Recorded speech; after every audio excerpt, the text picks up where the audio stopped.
The chambers shimmered with gold alloy and authority, its ceilings laced with battle banners from over 2,000 war-bloodied species. Seated atop crescent thrones, these Kali matriarchs lounged in hardened bone armor, their faces cut from obsidian and laughter. Not one among them expected anything serious from the delegation of Earth.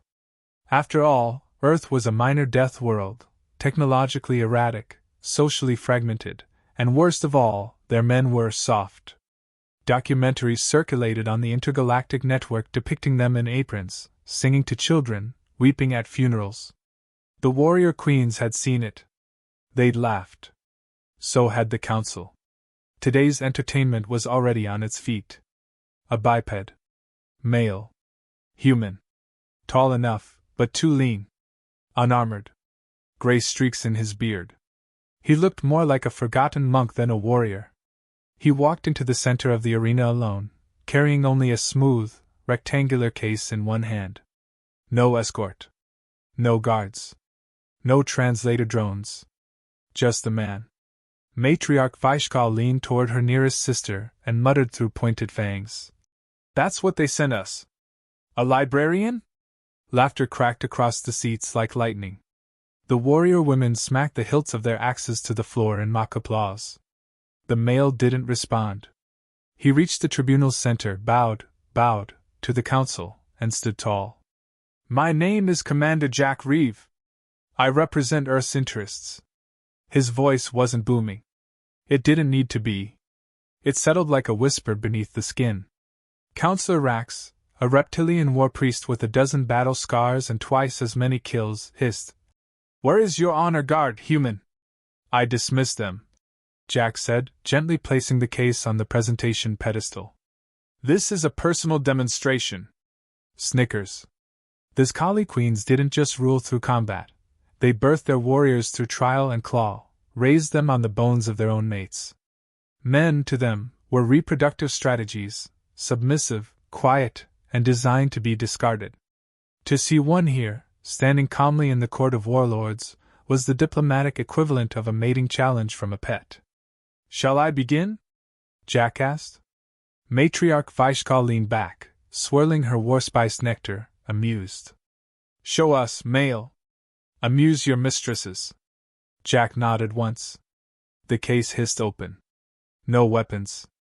No data rods. Just a single, ancient object, black, bound in old leather, with symbols burned into its surface. He held it up. "This is the art of war, translated into your native tongue. I had it engraved by hand on a planet called Tarsus III. One of the queens laughed so hard she choked on her drink. "A book? What is this earthly sorcery?" Jack placed it on the pedestal, opened it to a marked page, and read calmly. "Appear weak when you are strong, and strong when you are weak." There was a pause. Not confusion. Contempt. "I've read your war logs," Jack continued. "Every siege. Every planetary conquest. You win by overkill. Brutality. Displays of strength. But you've never fought Earth." "We fought worse," Vaishkal said, tapping her clawed foot. "Humans are just clever vermin with fast tongues." Jack smiled, barely. "You've never fought a species that views survival as religion. Our world burned us from the moment we left the womb." He reached into the case again. Pulled out a holographic projector. It blinked to life, showing feeds from Skali Prime. 2 nights ago, Earth's weak men infiltrated 7 of your outer colonies. No ships. No weapons. Just words. Half of your daughter legions laid down their arms. 2 defected. One of the younger war sisters stood in rage. "Lies!" Jack tilted his head. "Then speak their names." The chamber went silent. Behind him, the holofeed began cycling footage, armored Skali women bowing, offering up their weapons, not to threats, but to words. To understanding. To surrender by seduction of idea. "I'm not here to outfight you," Jack said softly. "That's predictable. You'd enjoy that. I'm here to teach you what Earth is. Not men. Not women. Humans." The book closed with a soft thud. "We suffer. We adapt. And when we do respond, We end dynasties. The laughter had stopped. Not one queen moved. A heavy stillness, like air before a superstorm, swept across the tribunal. Counselor Rax hissed. What are you suggesting? Jack looked up, eyes calm, like dead oceans. I'm suggesting you stop laughing. No sound. No motion. Only the weight of a species revealing its teeth, without baring them. And then, in the distance of the feed, a Kali capital banner fell to the ground, dropped by a commander's own daughter, who knelt beside a human in civilian attire, not a soldier. She offered her crown. And Earth, it seemed, had never even fired a shot. The stars above Scully Prime were rigid, methodical in their formation, much like the civilization that ruled beneath them. Twin moons glowed over a world etched by war, spires of bone-cast towers, wind-carved monuments to centuries of conquests, and execution platforms that hadn't seen peace in 10 generations. In the high cradle of queens, every girl was trained with a blade before she bled, and every boy was taught to serve or die quietly. Humans had only been a whisper here until recently. They came with honeyed treaties and trembling voices. The first diplomats were women, tall, well-spoken, and Tizkali eyes, disappointingly docile. Earth played its part well. They offered trade, then silence when scorned. The warrior queens barely remembered their names. They had assumed Earth's females were the true alphas, that the males were ornamental. Not threats. Not even worthy of curiosity. Jack Reeve had been chosen long before the Council summoned Earth. Not because he was feared on Earth. He wasn't even famous. He had no medals, no legions behind him. What he had, what made him invaluable, was that he had once been broken. They found him on a mountain in eastern Siberia, alone, surrounded by books and bones. He'd lost his family in the Europa collapse. Fought through 5 off-world wars. Vanished after the Silicate siege. When High Command asked him to return, he didn't say yes. He just showed up in uniform. He never smiled. Never raised his voice. But when he spoke, soldiers stopped breathing. The briefing chamber aboard the Terran cruiser was silent when he entered. Half the officers didn't recognize him. The others stiffened without knowing why. "This Kali don't understand fear," the Admiral said, voice low. "They only respect dominance." Jack looked at the files laid out like autopsy reports, images of carved planets, scorched outposts, humans crucified for sport. He didn't blink. He flipped the tablet shut. "I'm not going to dominate them," he said. "Then how?" "I'm going to confuse them." He walked out before they could respond. 3 weeks later, he stepped aboard the Viridian Spire, alone, coat fluttering like a banner from some forgotten battle. He brought no weapons. The security skin revealed old metal pins in his ribs, and a blade fragment near his heart no surgeon had dared remove. He passed beneath banners soaked in old blood and fresh arrogance. The Kali guards didn't even frisk him. What threat was one old man with calm eyes and no backup? He watched everything. How the guards shifted weight. Where the food was poisoned as a gesture of dominance. Where the council's advisors whispered just a second too long. He logged it all. Jack didn't believe in domination. He believed in silence. Silence unnerved predators. That night, before his presentation, he stood alone in the quarters Earth had been given, bare and sterile, without even a table. He stood in the center and spoke into the darkness. "Activate whisper feed." A pinhole microphone clicked on behind the ceiling tile. A voice crackled through. "Online, Commander. Is Subject Ember in position? She defected last cycle. We have her. And her daughter." Jack said nothing for several seconds. Then, "Initiate Cycle 9." From a dozen cloaked cruisers hidden in the magnetic belt above Scully Prime, command pulses were sent, whispers, not bombs. Psychological warfare wasn't about killing. It was about removing certainty. In 12 hours, the warrior caste would begin reporting anomalies. Sisters vanishing. Lovers abandoning posts. Rituals interrupted by memories that weren't theirs. Subtle chaos. Nothing to track. Nothing to hit. Earth wasn't going to fight Scully. Earth was going to rewrite them. On the spire's lower levels, a Scully interrogation chamber sat empty. Its last prisoner, an Earth anthropologist, had walked out free. She'd said nothing. Only smiled. Later, the guard who released her would gouge her own eyes out, claiming she saw herself kissing the enemy. No evidence was found. But rumors spread. Warrior women began having dreams. Dreams of human males that didn't kneel. Dreams of conversations, not conquests. Dreams where they were equal. Desired. Loved. And feared.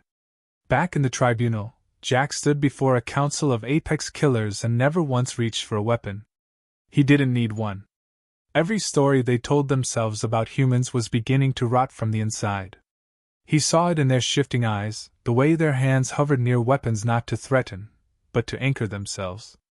His very presence broke rules they hadn't written down. A Scully elder leaned forward during recess, studying Jack like a puzzle box carved from fire.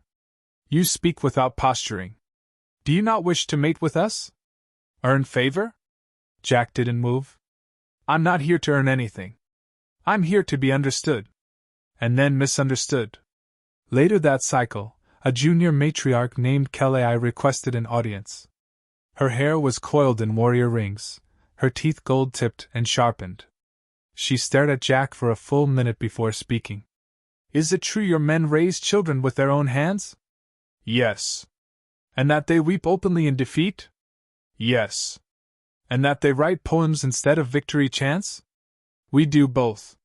She tilted her head confused. Jack took a sip of water. That's what scares you. She flinched, not from the words. From the fact they echoed something she'd felt before.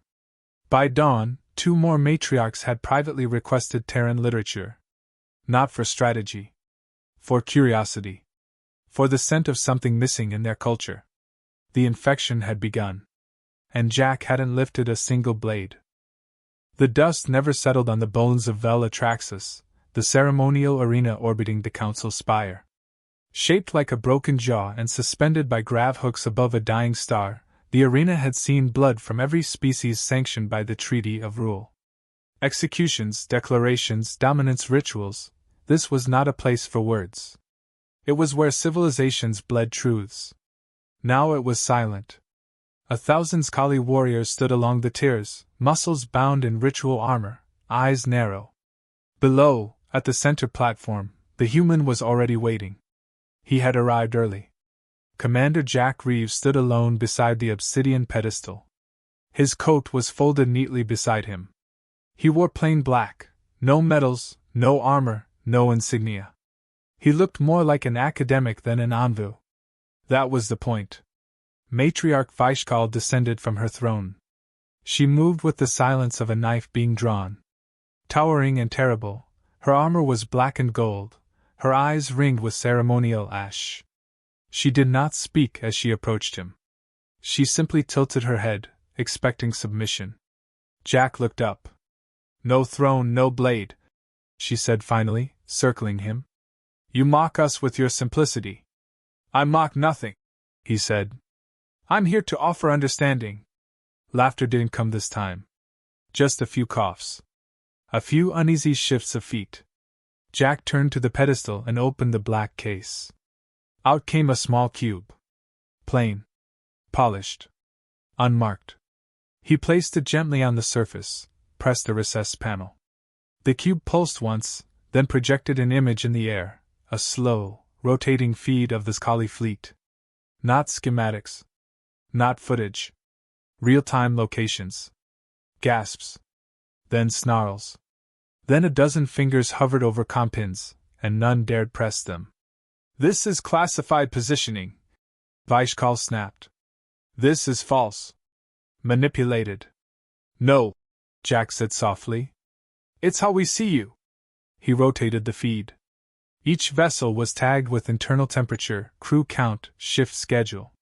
One battleship flickered with a red marker. Jack tapped it. Vengeance-class flagship Blood of Spire. As of 2 hours ago, docked at Juno's Reach. Your crew's been sedated. Non-lethally. Not one alarm was triggered. That's impossible. He pressed another panel. A still frame appeared, a Kali warrior curled on the floor, eyes fluttering. Beside her, a human male sat reading a book. Calm. Dressed like a civilian. We didn't bring soldiers, Jack said. We brought poets. Fathers. Psychologists. We brought men you forgot could be dangerous because they didn't snarl when threatened. Vishkal stepped back. It wasn't fear yet. It was confusion. That was worse. Confusion meant cracks. You are violating every treaty. She spat. No. I'm exploiting your assumptions. There's a difference. He turned off the projection. You assume Earth's strength lies in its weapons. It doesn't. It lies in our restraint. Our madness is curated, matriarch. We unleash it like a scalpel, not a hammer. Silence followed. Then, from the tiered seats above, one of the younger warrior daughters shouted, Why not strike us openly? Why this cowardice? Jack's gaze rose to meet hers. You see cowardice, he said. Because you've never fought something that didn't need to raise its voice to gut you. He stepped away from the pedestal. Earth doesn't conquer planets. We make them question themselves. We erode myths. We seduce logic. And when we do fight, he tapped his temple. We don't aim here, he said. We aim here. His hand lowered to his chest. Vishkal moved suddenly, a blur of gold and fury. Her blade hissed as it left its scabbard, slicing air with ancestral pride. It stopped just short of his neck. He didn't flinch. The next words you speak decide if Earth leaves this arena intact, she growled. Jack slowly looked at the blade. Then at her. His voice was almost a whisper. Your daughter is reading Terran philosophy as we speak. The blade trembled. She's reading The Stranger by Camus. She asked one of my agents what meaning meant. He leaned in, eyes locked. You didn't raise a soldier. You raised a question waiting to happen. The blade lowered. Not by much. Just enough. She stepped back. The council's ambient hum returned like breath held too long. Jack turned back to the case. This time, he removed a small silver disc. He held it up. This is a cultural transmission, stories, music, history. It's being seeded across your homeworld. Not as attack. As invitation. You expect us to listen? No. I expect you to feel. And that frightens you more than a bullet. He placed the disc down, bowed, and walked away. Behind him, the feed changed again. Not military data, but poetry. A voice spoke in Skali, male, soft, controlled, reading lines about fire and sorrow and longing. About love that chose not to dominate. It played on. And none of them reached to shut it off. The council did not convene again for 3 cycles. Not publicly. Not formally. Messages moved in the dark, sealed in old ciphers, passed between matriarchs who had never before needed secrecy among their own. Something had fractured, subtle, silent, and profound. Skali society had been built like armor, layered, hard, and unyielding. Now hairline cracks formed where certainty had once sat unchallenged. In the throne halls of Raxnidra, where executions were traditionally held by song blade, Matriarch Teles knelt alone before a flickering projection. It showed a human man reading to a child. A Rio recording? No ceremony. No agenda. The girl laughed, head against her father's shoulder. He kissed her forehead mid-sentence. Teles didn't understand the words. She rewound it anyway. Watched it again. And again. On the other side of the quadrant, a cargo vessel drifted under Skali patrol jurisdiction. Unarmed. Slow. Broadcasting only one signal, ancient human lullabies translated into high Skali dialect. It wasn't intercepted. It wasn't ordered destroyed. Inside the council spire, Jack Reeves stood in the atrium gardens, alien flora grown from the seeds of conquered worlds. He watched the petaled trees sway in synthetic wind. No guards watched him. None had been posted. The matriarchs weren't sure if he was a diplomat, a weapon, Or something stranger. Something contagious.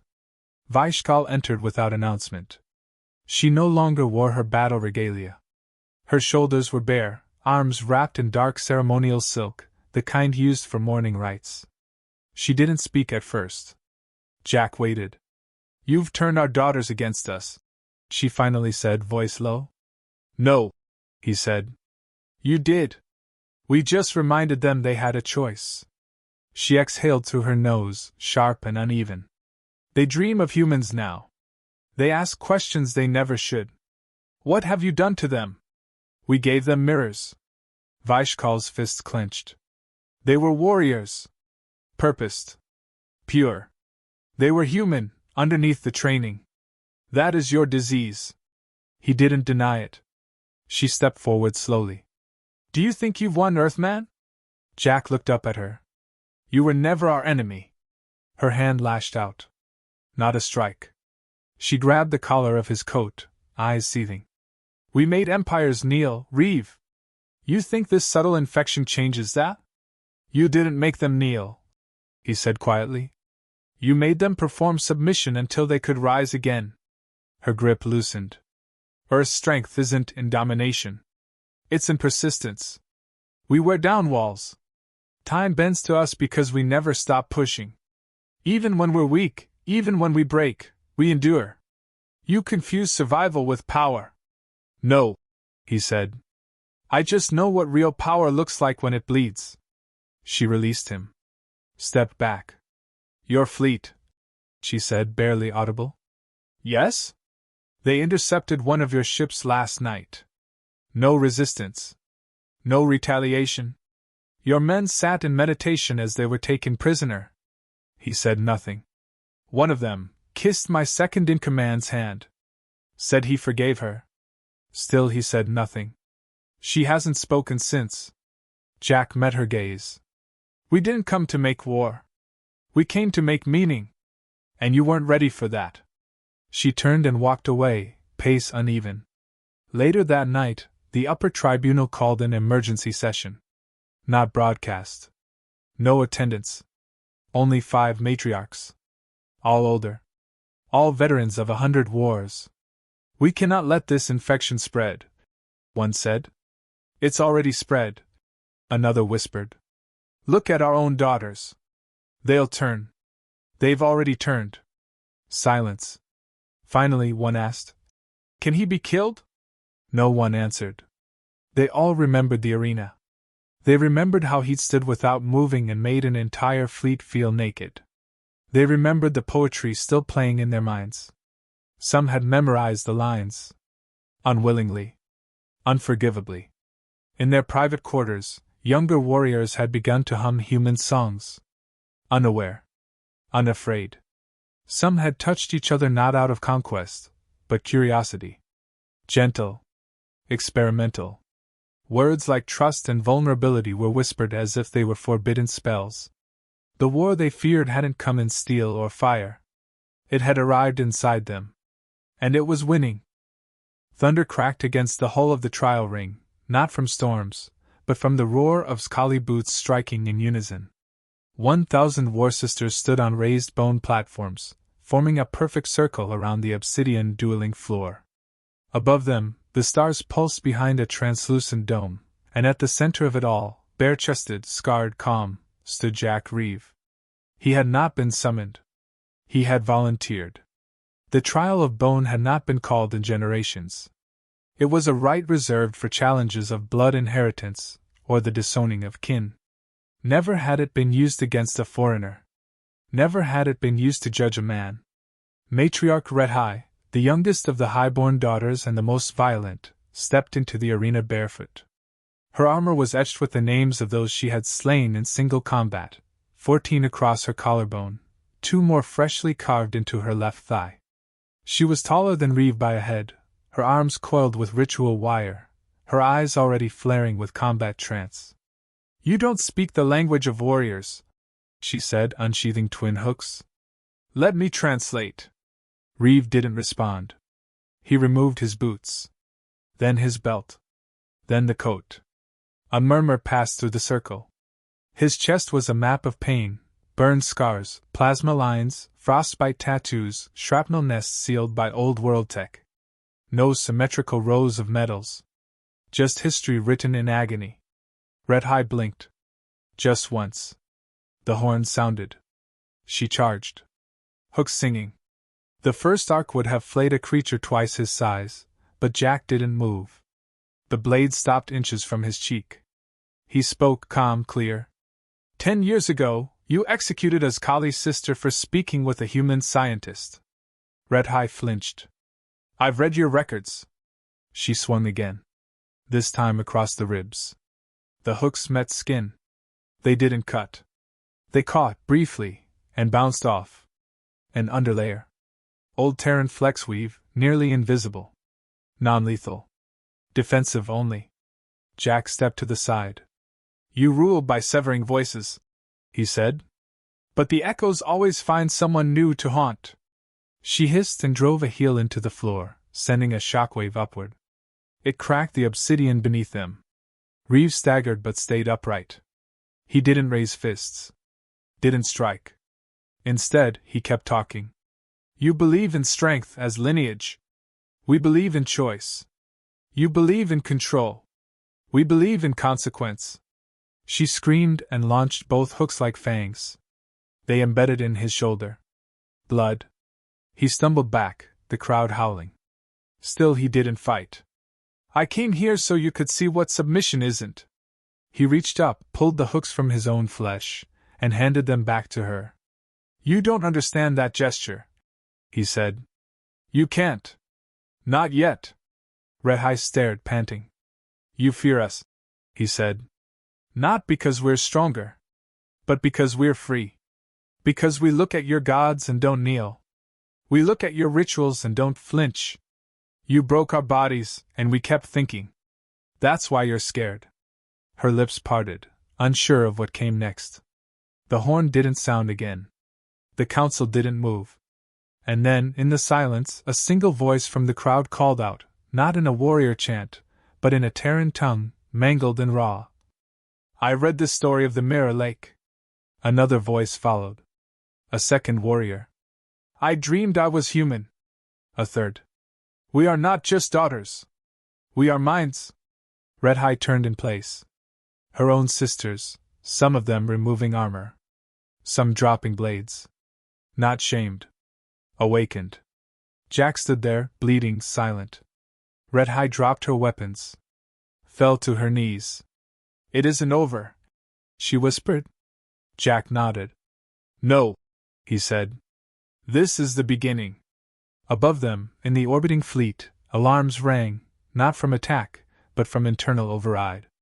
Dozens of Skali captains locked out of their own command systems by crews who refused to fire.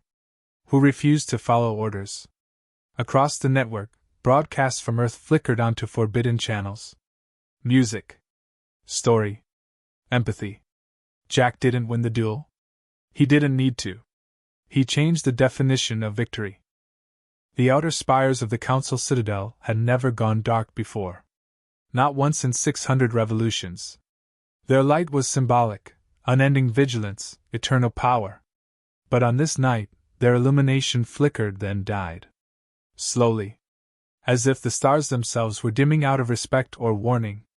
Inside, the chamber floor had changed. The war banners once draped from ceiling to wall were gone, replaced with blank obsidian.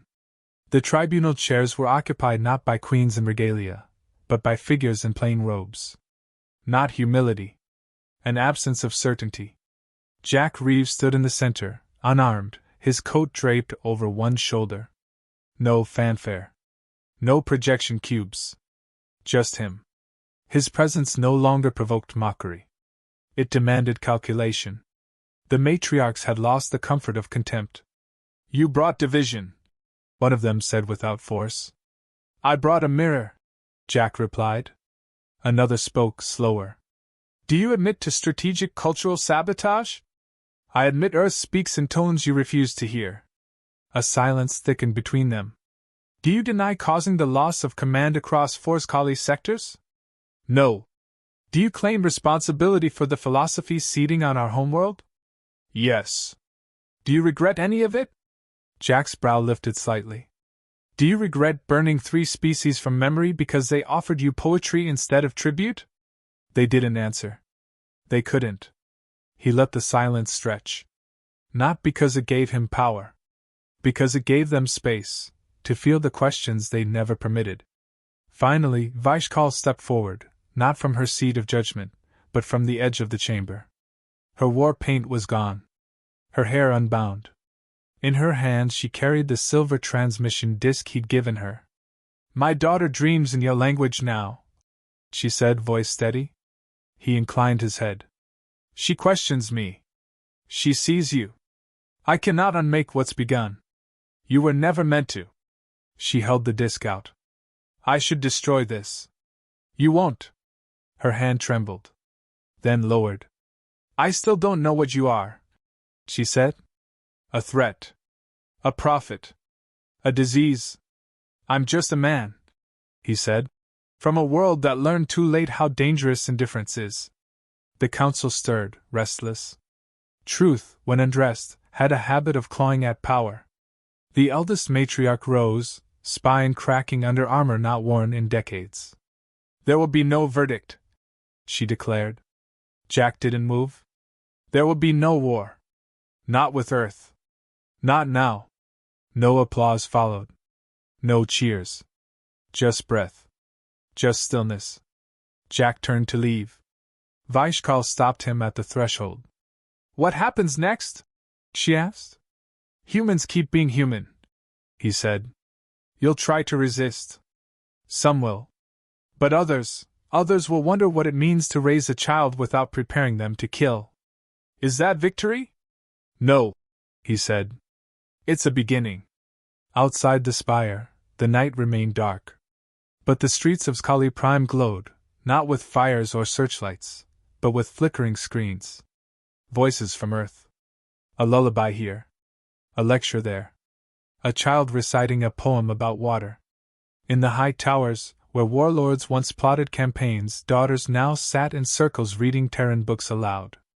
In the warrior barracks, blades were still sharpened, but sometimes set aside for questions that no longer had forbidden answers. And aboard the last ship bound for Earth, Jack Reeves sat alone in the observation deck, watching a planet vanish into shadow behind him. Not conquered. Not broken. Just uncertain. And somewhere, far below, a former matriarch whispered her daughter to sleep with words not her own. Words in Terran dialect. Words she didn't fully understand. But meant anyway.